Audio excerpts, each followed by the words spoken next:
Well, it's not often I get an opportunity to sit down and interview my father. Now, I do that a lot, privately when we're together, and that's a lot. But to do it on live national television, that's another thing, and it's a real joy. Thanks for coming our way, Dad. Just a joy to be here. Are you well? Yes, I'm well. Yes. Yeah. People ask me how old you are. Do you tell people how old you are? I get embarrassed. Yeah. But I have to be truthful. Yes. I am old. You are old. But some people think I should be dead, but yeah. I'm not dead. Well, last count it was 87, wasn't it? That's right. 87. Yeah. You've been in the ministry for how many years now? Over 60 years. Yeah, over 60, and you've been married to Mom for 62 years. 62 years. Yeah. Right. I was born that very first year of your marriage, as I recall. That's right. I mean, I don't recall, but as I've been told. But moving right along here. This is Father's Day week, and we have Father's Day coming up on Sunday. You had a remarkable father, Howard Cantelon. Tell us about him. Right.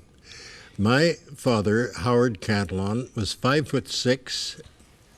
He was about the same width as he was height. He was tremendously strong physically. I did travel with my father quite a bit on very bad roads.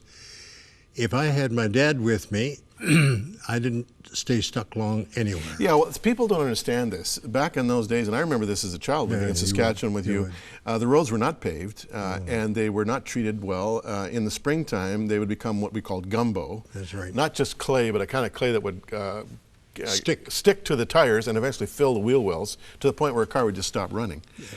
And lots of mud holes to get stuck in. Your dad used to sometimes tow cars out of the mud. Yes, he did. I almost hesitate to tell this because people think I'm stretching it a bit, but it actually happened. It came through a man in our church. It wasn't through me. Oh. But this man and my father were making a trip, and the roads, of course, as you say, were just absolutely abominable. But they got into a especially tough hole, and the man in question here happened to have a rope in his car, and he knew that my dad was very strong. So he said, well, Howard, do you figure if you can tie this rope onto the car and you get out ahead and you might get us out of here? Sounds crazy, but Dad did it, and they got out. He tied the rope around his chest. Around his chest and pulled. And got those stubby legs of his churning and... It's like these strongman things, Yeah. But he wasn't trying to prove anything to anybody. No. He just wanted to get out. He wasn't on steroids. He wasn't working out at the gym. He was just naturally strong. Just strong. 5'6". How did it turn out that you became 6'2.5"? I mean, you had a tall mother, right? Yeah, mother was 5'9". They told us, whether this is true or not, that when they had their wedding picture taken, he stood on a box. No, I think it was more ego than anything else, because he couldn't stand her being that much taller than him. I can't believe that a Cantelon would have an ego, Father. I'm shocked. So we all make mistakes. He would have to stand on a box to kiss her. She was a tall, very tall, imposing, very fashionable woman. Austere, yes. So you got your height from her. Your father was one of four brothers? I think four brothers. Four brothers, yes. Who came to know the Lord through Elmer, the oldest, picking up a Gideon's Bible on one occasion. Yes. Fort Garry Hotel, was it? I don't know the hotel. In Winnipeg? Yeah. But it's quite remarkable how that family, who were a very prosperous steam thrashing business, used to do contract work across the prairies. That's right, they did. Came to know the Lord and all became preachers. Yeah, quite remarkable. Yeah. My uncle Theodore used to have prayer meetings in his home, Bible study and prayer meetings. This was when Pentecost was just coming into our dominion, really, and the place was jammed often with people coming from everywhere, farming community, and as you say, the Lord worked on all of these people in a very special way. And they became pioneers. Like I remember often hearing stories from you, from Grandpa, from Uncle Don, Uncle Hugh, Willard, Paul, about church planting, about evangelism, about missions work. I mean, quite a remarkably creative family. There was a time when there were 12 of us in the ministry, all carrying the same name, Cantelon. Very confusing often, because people sometimes used to say, "Which one are you?" Yeah. And it was sort of belittling as far as I was concerned.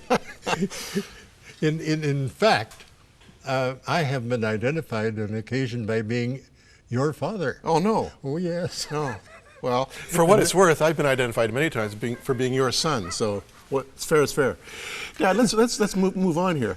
The work of the ministry in the prairies after the Second World War was almost like work in a third world country, was it not? Very much so. People had little money, no money. There was almost a spirit of depression over the whole country, even the churches, so that it was tremendously difficult for pastors to really build up a church because the attendance was small, the giving was small, and we just felt somehow often within ourselves as pastors, we had to do the best we could because we were called of God. We never doubted that. But we were all really on the same level when it came to our situation. And people sometimes used to bring in pies and cakes and things like that when they didn't have money. And we appreciated it. This was like their offering, in a sense. That's their tithes and in offering. lieu of giving. Yeah. They didn't have the cash, so they'd bring things in. Yeah.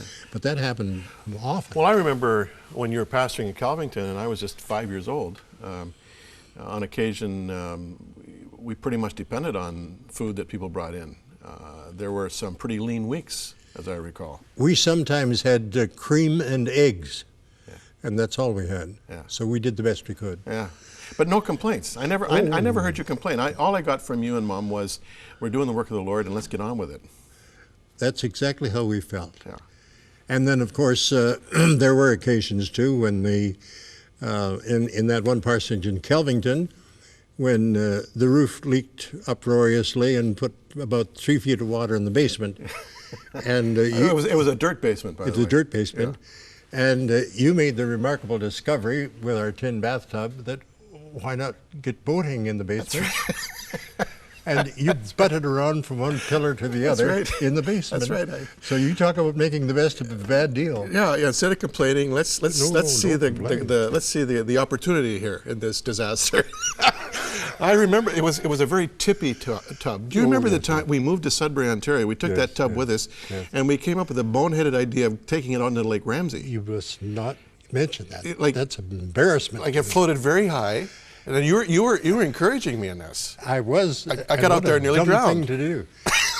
The wind came up, and I thought, if the wind takes him out into Lake Ramsey, what am I going to do? And it was springtime too. The water was cold. It was just not a good idea. No. But I